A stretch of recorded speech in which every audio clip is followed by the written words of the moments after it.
Hello everyone, I am Dr. Mukesh Parikh, and in this video I am explaining the most important poem written by John Donne, and its name is To His Mistress Going to Bed. Now first of all, there are two titles, so you should not get confused. In the beginning, the poet gave the title Elegy 19 to his mistress going to bed. So you should remember both the things. If you are writing your answers anywhere, then you should mention both the titles. Okay, number one. Number two, this elegy. You will be surprised when I will explain this poem that this is a love poem which is world famous, and almost it is taught in all the universities of the world.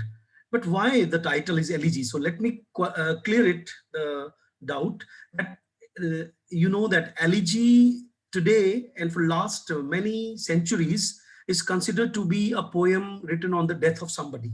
Okay, but around 2000 years ago, it was not the case. Elegy was any poem where elegiac meter was used. मतलब कि elegy में जो metre use होता है poem में, iambic pentameter, अगर वो कहीं पर यूज हो रहा है तो उसको भी एलिजी कह दिया जाता था. Okay, so that kind of meter is used in this poem. Because of that, the title is Elegy 19. Okay, number one. Number two, the elegy was refused a license for publishing in John Donne's posthumous collection Poems, which was published in 1633, or was about to be published in 1633, but was printed in 1654 in an anthology. Its name was The Harmony of the Muses. So any student who is referring to this poem in graduation or post-graduation in all the other exams should mention this when they are writing their answer or reference to the context or whatever. कि ये poem जो original poems है John Donne की, जो 1633 में after his death publish होने वाली थी, उसमें पब्लिश नहीं की गई क्योंकि इसका जो कंटेंट था वो रेनेसा मोरालिटी या रेनेसा जो कॉन्शियंस था लोगों का, जो अंतरात्मा थी, उसके खिलाफ था, क्योंकि ये कुछ ज्यादा ही बोहेमियन टच की पोएम है जिसमें ओपन सेक्स का रेफरेंस आता है.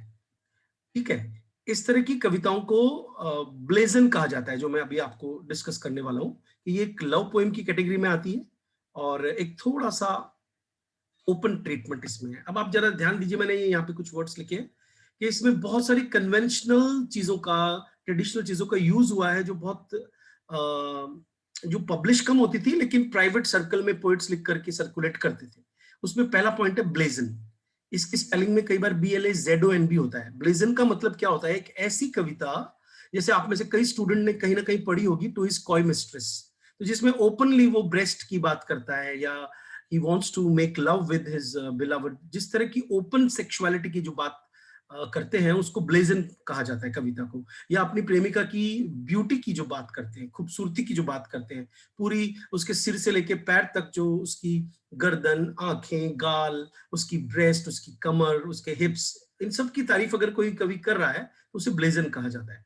सेकेंड है मेटाफिजिकल कंसीट, क्योंकि जॉन डन ने लिखी है, मोनार्क ऑफ विट है, तो उसने बहुत सारी ऐसी चीजों के साथ बॉडी के पार्ट्स की तुलना की है इस कविता में, जिसको हम लोग कहेंगे that these body parts should not be compared with the other things which the poet has forcibly compared. It means metaphysical conceit इसमें यूज हुआ है. कंसीट का मतलब होता है घमंड. इसका मतलब है, ये जो वर्ड यहाँ पे यूज होता है, बार बार हम यूज करते हैं मेटाफिजिकल कंसीट, इसका मतलब होता है कि कवि जो है वो कहीं ना कहीं दो डिसिमिलर चीजों को जबरदस्ती अपनी इमेजिनेशन से मेटाफोरिकली यूज करता है, उनको इक्विवेलेंट बना करके अपनी बात को कहने की कोशिश करता है. नियो प्लेटोनिज्म जो है उसका मतलब क्या होता है? खास किस्म की पोएम जिसमें एसेंस की बात की जाती है या सोल की बात की जाती है. तो इस कविता के एंड में राइटर फिजिकल अट्रैक्शन की बात करते करते कहीं ना कहीं सोल की बात भी कर लेता है. और अल्यूजन का मतलब होता है इनडायरेक्ट रेफरेंसेस. तो बहुत सारे, जैसे इसमें अमेरिका का रेफरेंस आएगा, इस कविता में आप नोटिस करेंगे कि ग्रीक माइथोलॉजी का भी रेफरेंस आएगा. ठीक है, तो अब हम कविता को डायरेक्ट स्टार्ट करते हैं. अब ये जो कविता है, अगेन इतनी सारी कविताएं जॉन डन की मैं पढ़ाता रहता हूं, आपको बताया है कि एब्रप्ट स्टार्ट होती है. Come madam come, all rest my powers defy. एक बेडरूम का सीन है जिसमें अपनी मिस्ट्रेस को, यानी मिस्ट्रेस जो रेनेसा में वर्ड यूज होता था उसका मतलब आप लेके चले, मिस्ट्रेस का मतलब रखैल होता है, लेकिन यहाँ पे वो मीनिंग नहीं है. We should not use the word mistress for the sake of keep मतलब शादी के अलावा जो संबंध किसी एक औरत से होते हैं. समझ लीजिए एक लवर बिलवर्ड है और वो अपनी जो बिलवर्ड है उसको मैडम कह रहा है, और डायरेक्टली उसको कह रहा है कि come all rest my powers defy का मतलब है, डिफाई का मतलब है कहना नहीं मानना, मतलब मेरी बॉडी की सारी पावर्स है वो कहना नहीं मान रही, मैं सो नहीं पा रहा हूँ, रेस्ट नहीं कर पा रहा हूँ, इसलिए अब तुम मेरे पास आ जाओ. तो इनडायरेक्ट वे में you can understand that he is asking the beloved to come so that he can make love.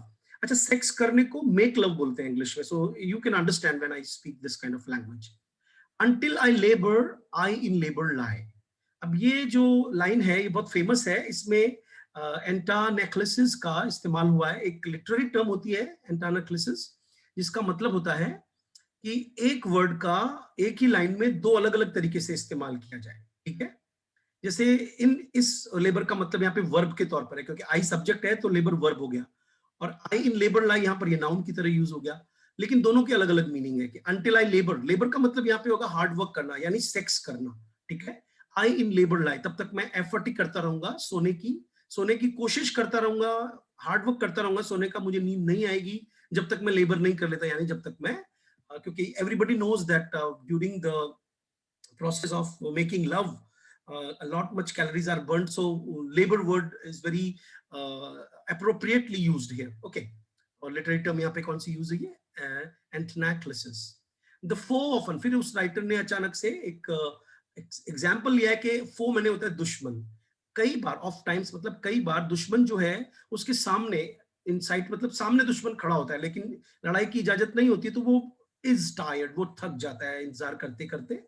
With standing दो ही नेवर फाइट, खड़े खड़े थक जाते हैं, अभी उनको इजाजत नहीं मिली लड़ने की, वो कभी लड़ते नहीं है लेकिन थक जाते हैं. अब ये दो लाइन आप बोलोगे कि व्हेन ही इज एक्सप्लेनिंग और trying to explain something which is related to love, but somehow wildness का रेफरेंस यहाँ पे आया है कि द राइटर, आप में से कई लोग ये सोचेंगे कि इसमें दुश्मन का और वॉर का अल्यूजन क्यों आ गया, रेफरेंस क्यों आ गया इनडायरेक्ट वे में. इसका मतलब है जो राइटर है वो एक यंग मैन है और वो बहुत वाइल्ड सेक्स करना चाहता है. समझ गए आप लोग, उससे रिलेटेड ये इमेजरी यहाँ पे आई है, समझ गए. और जो इसको, क्योंकि कई बच्चे इस चीज को बहुत मुश्किल से समझ पाएंगे, लेकिन पोएम बहुत फेमस है, ओपन कल्चर्स में बड़ी इजीली समझ में आ जाती. इंडियन कल्चर के स्टूडेंट्स को those maximum number of them are virgins, so they won't be able to understand like why these kind of imageries have been used. Next fifth line पे आते हैं, off with that girdle, उतार दे वो belt. Girdle का मतलब any kind of belt जो beloved ने पहनी हुई है उसको उतार दे. Like heaven's zone glistering, and now is comparing simile. देखिए कि हेवन का, अब हेवन का मतलब यहाँ पे आसमान है, कि आसमान में जो क्षितिज चमकता है या आसमान में जो भी एक चमक हमें दिखती है, ग्लिस्टरिंग माने चमक, उसकी तरह तेरी गर्डल चमक तो रही है, but a far fairer world encompassing. लेकिन जब तू उस गर्डल को उतार देगी तो the dress which you have fastened to your body, belt की मदद से जो कपड़े बांध रखे हैं, अगर तू उसको खोल देगी तो एक कपड़े उतर जाएंगे और एक और फार फेयरर मतलब और भी खूबसूरत संसार. अब देखो यहाँ पे लड़की की बॉडी की तुलना हेवन से कर दी गई है, और उन दोनों के बीच में क्या आ रहा है, गर्डल यानी बेल्ट आ रही है. वर्ल्ड एनकंपासिंग का मतलब है अपने अंदर समेटे रखना. तो वो इनडायरेक्ट वे में एक बहुत खूबसूरत लव पोएम है ये, जिसमें वो कह रहा है कि ये कपड़े उतार दे ताकि मैं तेरी बॉडी को न्यूड देख पाऊं, और उस न्यूड बॉडी को राइटर फार फेयरर कह रहा है, because he is very passionate right now, wants to make love with his beloved. Unpin that spangled breastplate. अभी आज की तारीख में यूज नहीं होते हैं. स्पैंगल्ड ब्रेस्ट प्लेट का मतलब है वो जो कस के तूने अपनी ब्रेजरी यानी अपने ब्रेस्ट को बांधने की जो प्लेट है यानी कि ब्रा जो है उसको तू अनपिन कर दे, उसको खोल दे, विच यू वियर जो तूने पहन रखी है. That the eyes of busy fools may be stopped there. अब ये बिजी फूल्स क्यों कहा है, क्योंकि कॉमन आदमी जो होगा उसकी आंखें तो उस तक ही रुक जाएंगी, लेकिन अगर तू उसको खोल देगी तो हम लोग अंदर की चीज को देख पाएंगे. तो through and through these lines are dipped in passion of love, someone who is under the influence of testosterone, वो जो हार्मोन्स हाई हो रखे हैं, तो इनको पढ़ करके उस जमाने में, you can understand that a person can feel a bit horny.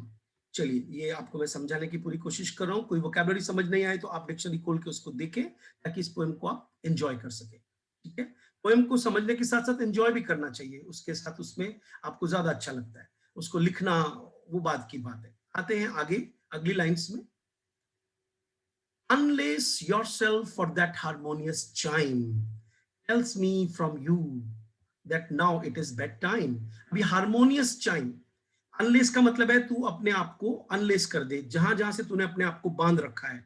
हो सकता है हर तरह की ड्रेस हो, बाजू पे अलग तरीके से बांध रखी हो बटन से, ठीक है, नीचे की जो गाउन से उनको अलग तरीके से बांध रखा होगा कमर के पास, हर चीज को कह रहा है अनलेस कर दे। और वो जो हारमोनियस चाइम का मतलब यहाँ पे होगा, एक लिटरेरी टर्म यहाँ पे आप नोटिस कर पा रहे होंगे।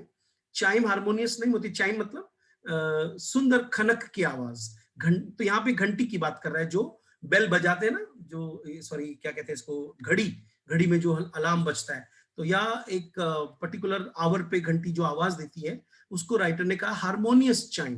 या harmonious, for that harmonious chime tells me from you, कहता है कि तेरे से जो I can differentiate between that sound which is watch producing और a time piece. Time piece का मतलब होता है घड़ी, ओके। और मैं कभी तुझे देखता हूं तो मुझे दोनों में कोई बहुत सिमिलैरिटी नजर आ रही है, that now it is bed time. साफ साफ पता चल रहा है कि 12 का टाइम हो गया, या 10 ओ क्लॉक का टाइम हो गया, 11 ओ क्लॉक का टाइम हो गया। राइटर कह रहा है कि it is a very suitable time that we can go to bed. इसका मतलब है तू शर्मा मत कि अभी सोने का समय नहीं हुआ, या मान लीजिए जहां भी वो किसी होटल में है, घर में है, कहीं भी है, कोई आ जाएगा, नॉक करेगा, कोई नहीं आएगा क्योंकि इस वक्त बेड टाइम है।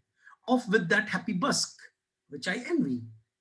तो अब बस का मतलब क्या होता है, एक और एक कपड़ा है, वो कह रहा है कि दैट हैप्पी बस्क विच आई एनवी, उसको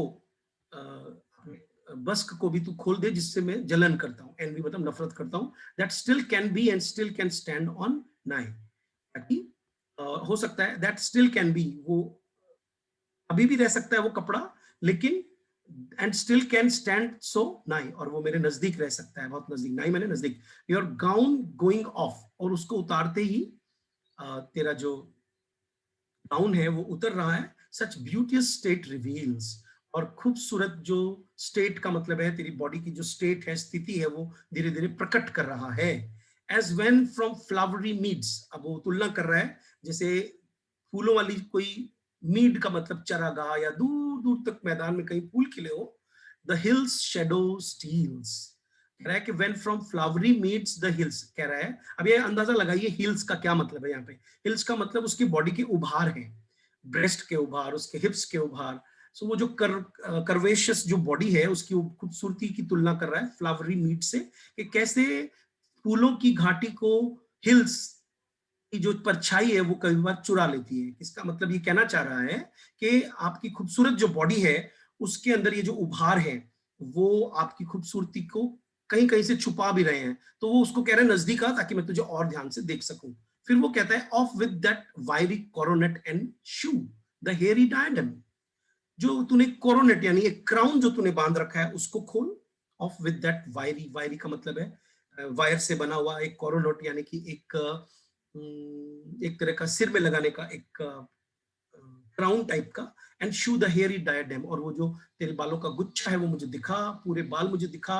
which on you doth grow, जो तेरे सिर के ऊपर उगा हुआ है, उसको छुपा मत, मैं देखना चाहता हूँ। ठीक है, बस का मतलब जो ब्रा में एक्स्ट्रा कपड़े पहनती है लड़कियां, उनको कहा गया। बाकी ये एक्सप्लेनेशन है, मैंने ऑलरेडी समझाने की पूरी कोशिश की है। आगे देखते हैं, देखिए। नाउ ऑफ विद दोज शू, अब वो सिर से लेकर पैर से लेकर धीरे धीरे पूरी बॉडी से होते हुए अब वो पैरों तक आगे, कहता है वो जूते भी उतार दे। And then safely tread, tread मैंने चलना, सुरक्षित होकर के चल in this love's hallowed temple. Hallowed का मतलब है प्यार के चमकीले, हैलोड का मतलब यहाँ पे हेलो से है, HALLO से, उसको राइटर ने यहाँ पे हॉलोड नहीं है, ये हैलोड है। हैलोड का मतलब है kind of nimbus, a kind of shining temple. अपने बेड को राइटर ने तुलना किससे की है, इसलिए मेटाफिजिकल पोएम है, that how can bed be compared with a temple, because temple is a sacred place. But writer ने अपने प्यार को इतना खूबसूरत कहा है, यू नो बेड के ऊपर वो सेक्स करेगा, वो उतना ही सेक्रेड है, उतना ही प्योर है, उतना ही होली है जैसे कि टेम्पल में पूजा होती है। तो ये जो रेफरेंसेस है, these can tell that in his mind there is no crime and the concept of sin while making love. तो बहुत खूबसूरत कविता है, इन this loves hallowed temple this soft bed, अपने बेड पे उसने कहा है चल करके तू आ जा, इसके ऊपर शूज उतार के। और शूज उतारने का मतलब है हम चाहे वो क्रिश्चियन कल्चर हो, चाहे वो इस्लामिक हो, चाहे वो हिंदू कल्चर हो, आपको मालूम है कि शूज उतार के ही हम लोग मेन जो सेंक्टम सेंक्टोरम होता है, मतलब जो गर्भगृह जहाँ पे देवी देवता की तस्वीर मूर्ति रखी होती है, या वहां पे चलते हैं। क्रिश्चियंस का मुझे कम आइडिया है, बट इस्लाम में और इसमें जूते उतार के ही प्रार्थना की जाती है। सो somehow because we all know that he became a priest later on, even a dean of Saint Paul. So इतना बड़ा आदमी, he must have some reverence for religion also, ठीक है। In such white robes heaven's angels used to be received by men. तेरे सफेद कपड़े जो है, रोब्स पहने कपड़े, उसमें तो हेवन के एंजल की तरह तू लग रही है। और आदमी जब किसी भी एंजल को देखता है तो वो सफेद कपड़ों में देखता है। Thou angel bringest with thee a heaven like Muhammad's paradise. ये थोड़ी सी कंट्रोवर्शियल लाइन भी हो सकती है कुछ स्टूडेंट्स के लिए। आपने कहीं ना कहीं जन्नत की 72 हूरों के बारे में सुना होगा। तो मोहम्मद का मतलब मोहम्मद यानी इस्लाम, और पैराडाइज का मतलब है इस्लामिक कल्चर में कुरान शरीफ में लिखा है कि अगर आप मरते हो खुदा के रास्ते में तो आपको स्वर्ग में 72 परियां मिलेंगी जो हूर होंगी, और वो एंजल्स होती हैं, उनकी बॉडी जो है जाफरान से बनी होती है। तो कहता है कि दाओ एंजल, जाफरान का मतलब केसर से बनी हुई है, दाओ एंजल, अब तू भी एक एंजल है। Writer has compared his beloved with angel, ठीक है। एंजल का मतलब समझ रहे हो ना, खूबसूरती से लिंक कर रहा है। हो सकता है वो बहुत ज्यादा चमकीली नजर आ रही हो, बहुत ज्यादा डिवाइन नजर आ रही हो उसको। ब्रिंगेस्ट का मतलब लाती है, विद दी, तेरे साथ, आई हेवन लाइक मोहम्मद पैराडाइज। मतलब when I use you, when I consume you, when I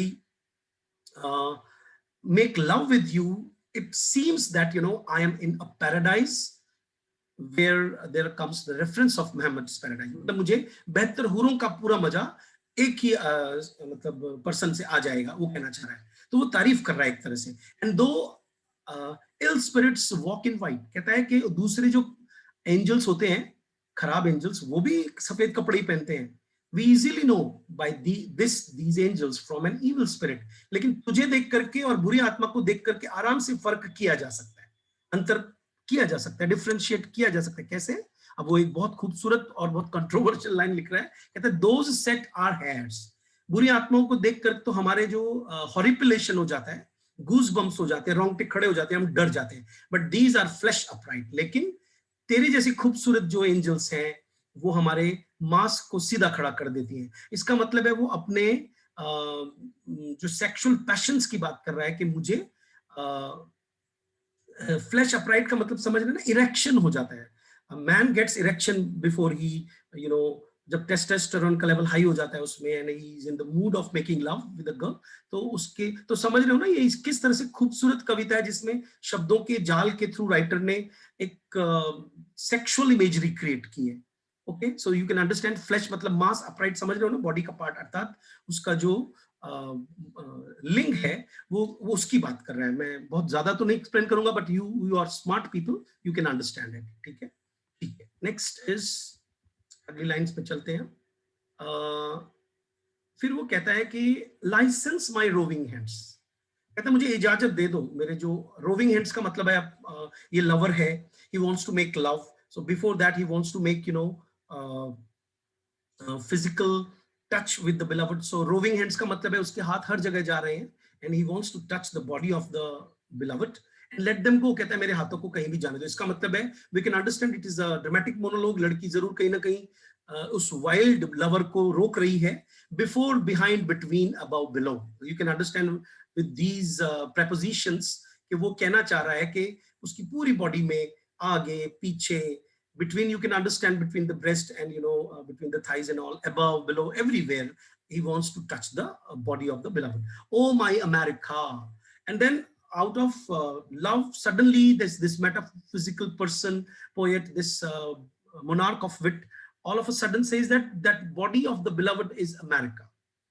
कहते हैं तुम मेरी अमेरिका हो, कैसे? माई न्यू फाउंड लैंड, क्योंकि मैंने इससे पता चलता है कि this must be their first physical encounter, वो पहली बार शायद दे आर मेकिंग लव। कहता है कि मैंने पहली बार ये न्यू फाउंड लैंड है, body has been compared with America. जैसे इंग्लैंड के लोगों ने अमेरिका को ढूंढा था, और वो जो सरप्राइज, वो जो एक एंथुजियाज्म, और वो जो एक खास किस्म की फीलिंग होती है किसी नई चीज पर जाने की, कहता है ऐसे मैं तेरी बॉडी को टच करके महसूस कर रहा हूँ कि माई किंगडम, तू मेरी किंगडम हो। मतलब वो पूरा उसके ऊपर छा जाना चाहता है physically. Safeliest when with one man. लेकिन ये सेफ तभी रहेगी बॉडी जब केवल एक ही आदमी इसके ऊपर राज करे। ये बहुत खूबसूरत लाइन है, देखिए, वन मैन। यहाँ पर फिर से एंटाक्लेरिसिस का मतलब, जो मैंने आपको शुरू में बताई थी, एक लिटरेरी टर्म का इस्तेमाल हुआ है एंटाक्लेरिसिस, कि मैन, एक ही आदमी यहाँ पर बसे, अर्थात इस बॉडी को केवल मैं ही यूज करूं तो ये ज्यादा सेफ रहेगी। Okay, my mine of precious stone, फिर वो कह रहा है कि तू मेरी खदान है कीमती पत्थरों की। सो उसको उतना अपनी बिलावट को देख करके इतना प्रेशियसनेस महसूस हो रहा है कि बॉडी बहुत प्रेशियस है, एंड केवल ही wants to make love with that beloved. कह रहा मेरा एम्पायर हो तुम। तो ये सब आप समझ सकते हैं, मेटाफिजिकल टच है यहाँ पे, एक बॉडी को न जाने किस किस चीज से वो कंपेयर कर रहा है। How blessed am I in this discovering thee. कहता है जब मैंने तुझे डिस्कवर किया, तेरी बॉडी को, और वो जो प्लेजर में डिस्कवर कर रहा हूं, उसमें मुझे लगता है I am very blessed. To enter in these bonds is to be free. एक पैराडॉक्स है यहाँ पे, देखिए, अगर मैं इन बॉडी के बंधनों में बंध जाता हूं तो मैं हमेशा के लिए आजाद हो जाऊंगा।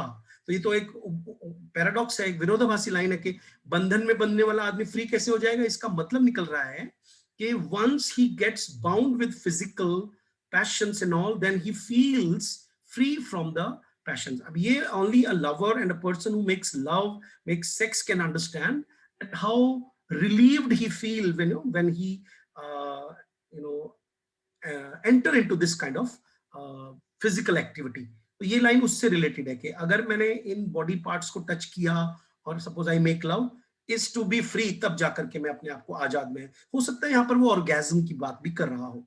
Then where my hands is set, और जहां जहां मेरे हाथ सेट हो गए, टच हो गए, माई सील शेल बी, और वो मेरी सील है, मतलब मैं चाहता हूं। तो ये anti feminism point of view से, post colonial point of view से भी आप इस इन लाइंस को क्रिटिसाइज कर सकते हो कि how this man has touched the body, and this body becomes another nation. This body becomes, he wants to make this girl his empire. This man wants to make this girl is a slave or of a kind, क्योंकि वो कह रहा है कि मैं अपनी seal लगा दूंगा, मतलब कि और कोई टच ना कर सके इसको। समझ रहे हैं आप लोग? तो कई तरह से आपको इस पोएम को एक्सप्लेन करने की, और अमेरिका से मतलब यहाँ पे वर्जिन लैंड से भी, जहाँ पे पहले कोई नहीं गया, मतलब कि वो ये कहना चाह रहा है कि इसका मतलब है तेरी बॉडी को इससे पहले और किसी ने टच नहीं किया। अब अगली लाइंस पे आते हैं, फुल नेकेडनेस। फिर वो कहता है कि तू पूरी नेकेड हो जा, all joys are due to thee, और जितने भी जॉयज अभी बाकी हैं वो ड्यू हैं अभी, जब तक तू पूरी नेकेड नहीं होती। एज सोल्स अनबॉडीड, अब यहाँ पे आ गया नियो प्लेटोनिज्म। कहता है जैसे सोल्स होती है ना अनबॉडीड, क्योंकि सोल्स के शरीर नहीं होते, बॉडीज अनक्लोथ मस्ट बी, ऐसे ही बॉडीज को भी, सोल को अगर दिखाना है तो पहले उनको कपड़ों को उतारना होगा। सो ये भी एक पैराडॉक्स है कि कपड़े हमारी हमारी बॉडी को जब दिखाते हैं, तो राइटर कह रहा है कि कपड़ा जो बॉडी है, और जब कपड़ा हट जाएगा तो बॉडी जो दिखेगी वो सोल है। तो ये पैशन में कह रहा है, एक्चुअल में ये बहुत पैशनेट है इस वक्त। टेस्ट होल जॉयज, पूरा जॉय को टेस्ट करने के लिए कपड़ों को उतारना जरूरी है। Gems which you women use, फिर क्योंकि वो लड़की, अगर ये ड्रामेटिक मोनोलॉग है, you should understand that she must be taking off all the jewels which she must have been wearing. Okay, तो कह रहा है जितने भी तुमने ये गहने पहन रखे हैं, जेम्स, ये जो कीमती पत्थर, precious stones which you women use are like Atalanta's balls. ये अटलांटास बॉल्स हैं। अब अटलांटास बॉल क्या है, कहानी आती है ग्रीक कल्चर में, हिपोमेनीज नाम का आदमी है, वो क्या करता है, अटलांटा को हासिल करने के लिए दौड़ होती है, उसमें वो क्या करता है, जो जीतेगा तो वो उसकी हो जाएगी, ऐसे करके कहानी आती है। तो वो हिपोमेनीज क्या करता है, अटलांटा के रास्ते में एप्पल्स फेंक देता है, तो वो उन एप्पल्स को उठाने के लिए जब रुकती है तो किस तरह से वो हार जाती है, समझ रहे हो, और फिर वो उसको जीत जाता है। तो यहाँ पर ये कह रहा है कि आर लाइक, ये जो तुम्हारे जेम्स हैं ये अटलांटा की बॉल्स हैं, बॉल्स का मतलब एप्पल्स से है, कि कैसे अटलांटा उन बॉल्स के लिए रुक गई। कास्ट इन मेंस व्यूज, अब इसका बहुत गहरा मीनिंग है, इसको मैं समझा रहा हूं ध्यान से, कि औरतों के गहनों को कोई आदमी देखता है, आदमी मेंस व्यूज, समझ रहे हो, और वो उन गहनों में फंस के रह जाता है, लेकिन असली आनंद तो गहनों के पीछे है, समझ रहे हो ना। That when a fool's eye lighten on a gem, कहता है एक मूर्ख की आंख जेम की रोशनी से लाइटन हो जाती है, मतलब कह रहा है कि तुम्हारी जो ब्यूटी है ना असली, वो बॉडी की ब्यूटी है जो कपड़ों में और गहनों के अंदर है। कोई मूर्ख होगा जो केवल कपड़ों को और गहनों को पसंद करेगा। मैं तो हिपोमेनीस की तरह तुम्हारा डिस्ट्रैक्शन नहीं चाहता हूं, मतलब मैं फूल नहीं हूं, राइटर कह रहा है, जो जो लवर इस कविता में बोल रहा है वो कह रहा है कि मैं तुम्हारे गहनों के अट्रैक्शन में आने वाला नहीं हूं, मुझे मालूम है कि असली गहना तुम्हारी बॉडी है, समझ गए। And for that metaphysically has given the references of Atalanta's balls, that when a fool's eye, फिर आगे बढ़ते हैं, his earthly soul may covet that's. अब अर्दली सोल का मतलब है, हो सकता है कोई लवर हो, कोई बुद्धू आदमी हो जिसको धरती के पैशंस और रिचनेस पसंद हो। पॉवर्ट का मतलब वो उसका लालच करेगा, नॉट देम, उनका नहीं करेगा जो उन कपड़ों के पीछे या उन गहनों के पीछे है। अब आप समझ रहे होंगे, यहाँ पे बॉल्स के और भी कई सारे रेफरेंसेस है, हो सकता है वो उसकी ब्रेस्ट को बॉल्स कह रहा हो, समझ रहे हो ना आप लोग। मतलब he is a passionate lover who wants to make love, he doesn't want like the beloved should make some delay in taking off her clothes and jewelry, and also in between is making these kind of references। वो reference देता है कि like pictures और like books गे covering made, गे का मतलब यहाँ पे खूबसूरत, यहाँ पे खूबसूरत मीनिंग निकलेगा, ब्यूटीफुल। जैसे किताब की कवरिंग बड़ी खूबसूरत होती है ना, या जो पिक्चर्स होती हैं उनके ऊपर बहुत सुंदर सुंदर चीजें बना दी जाती हैं। आम आदमी क्या करता है, पिक्चर्स को बहुत ध्यान से नहीं देखता है, कुछ लोग किताबों को केवल कवर से खरीद लेते हैं, ठीक है, फॉर लेमैन कहता है, लेकिन ये चीजें केवल बुद्धू आदमियों के लिए होती है। लेमैन का मतलब है ऑर्डिनरी पर्सन। और ऑल वुमेन दस अरेड, औरतें इसीलिए इस तरह से बनी होती हैं, वो क्या करती है, खूबसूरत बनने की कोशिश करती है कपड़े और गहने पहन करके, और आम आदमी बुद्धू आदमी उनके कपड़ों और गहनों के तो ये मजाक उड़ा रहा है एक तरह से कि बुद्धू आदमी नहीं हूं मैं, इसीलिए you just take off your clothes and gems, I am an intelligent person who wants to see your body. Body की तुलना उसने ऑलरेडी सोल से कर ही दी है, ठीक है। फिर वो कह रहा है कि themselves are mystic books, वो औरतें तो अपने आप में ही एक रहस्यमय किताबें होती हैं, which only we must see revealed। Bracket की लाइन को बाद में पढ़ूंगा। कह रहा है कि उन किताबों को हमें पढ़ करके, और रिवील्ड मतलब उनके अंदर का रहस्य को उघाड़ना चाहिए, खोलना चाहिए। इसी तरह से whom, अब इस लाइन को पढ़िए, whom जिनको their imputed grace will dignify। imputed का मतलब है वो जो ऊपर लाद दी गई है, ग्रेस का मतलब है बॉडी के कपड़ों से और गहनों से जो डिग्निटी आ गई है उनके कपड़ों में, वो उनकी असली डिग्निटी नहीं है। Yeah, and here you can understand that now earlier in the poem the poet compared the body of a beloved with the empire, land, and now he's comparing with books। ये जो books के pages हैं, books का जो cover है, इसी तरह औरतों का बाहरी आवरण जो है, बाहरी कवर जो है, खूबसूरत कपड़ों और गहनों से खूबसूरत नहीं बनता है। वो उनकी खूबसूरती एक लवर को उसके कपड़ों को उतार करके अंदर से देखनी पड़ती। जैसे किताब को जब तक तुम पढ़ते नहीं हो तब तक उसके अंदर की बात का पता नहीं चलता। So here he must be talking about the soul of somebody's word। हालांकि आप समझ सकते हैं कि पूरी मेटाफिजिकल पोएम है, यहाँ पे सोल का रेफरेंस बॉडी से रिलेटेड आ रहा है। कपड़ा उतारते जो बॉडी दिखेगी वही सोल है राइटर के लिए तो इस वक्त, because the writer is writing by creating a person who is a lover, और वो लवर के पॉइंट ऑफ व्यू से सारी कविता लिखी है। देन सिंस, फिर क्योंकि, दैट आई मे नो, ताकि मैं जान सकूं तुझे, एज लिबरली, लिबरली मतलब open handedly, as to a midwife show. Midwife का मतलब क्या है कि औरतें जो पुराने जमाने में क्या होता था, जैसे खास किस्म का कोई जिसको हम बोलते हैं वर्नल डिजीज हो गई है, यानी सेक्स से रिलेटेड कोई डिजीज, या कोई जब प्रसव कराना होता था, बच्चा पैदा कराना होता था, तो औरतों को दाई के सामने, दाई समझते हो ना, मिडवाइफ जो बच्चा पैदा करवाती है, उसके सामने वो कोई शर्म नहीं करती है, वो पूरा कपड़े खोलेगी। तो वो एक तरह से कह रहा है कि लिबरली कपड़े खोल दे, जैसे दाई के सामने खोलते हैं, डॉक्टर के सामने खोलते हैं। अब यहाँ पे तुम समझते हो गायनेकोलॉजिस्ट का मतलब, आज की जनरेशन को I have to explain by using the word gynaecologist, but you can understand the writer has used the word midwife. Midwife का मतलब दाई माँ, दाई दाई जो पहले प्रसव कराने के लिए घरों में आया करती थी, ठीक है। शू thyself, दिखा दे अपने आप को मुझे। कास्ट ऑल ये this white linen hence, linen white linen मतलब ये जो सफेद कपड़ा है इसको हेंस हटा दे, कास्ट मतलब हटा दे, कास्ट हेंस, हेंस मतलब परे, कास्ट मतलब हटा दे। There is no penance due to innocence, कहता है कि मुझे कोई पश्चाताप नहीं आ रहा है, क्योंकि हम दोनों इनोसेंट हैं। तू भी इनोसेंट है। इनोसेंट के कई मतलब है यहाँ पे। इनोसेंस का मतलब है that you are first time making love with somebody, so don't feel that it is a crime and there is no need to do some kind of regret. Teach thee I am naked first, और तुझे दिखाने के लिए मैं पहले से ही naked हूं। So we can understand that whole situation that the lover is in the bed and he's already naked and with erection, okay, and then he's saying all these things so that the girl should also come into the bed. Why then what needest thou have more covering than a man? तो फिर क्या कारण है कि अभी देखो इसको teacher से रिलेटेड आ गया। कह रहा है कि क्या जरूरत है तुमको ज्यादा कवर करने की आदमी से? आदमी को ही सारा काम करना है, मतलब here he is talking about man as an active partner, okay. So वो कह रहा है कि जब आदमी जिसको ज्यादा काम करना है वो पहले अनकवर हो गया है, तो तुमको इतना अपने आप को कवर करने की क्या जरूरत है?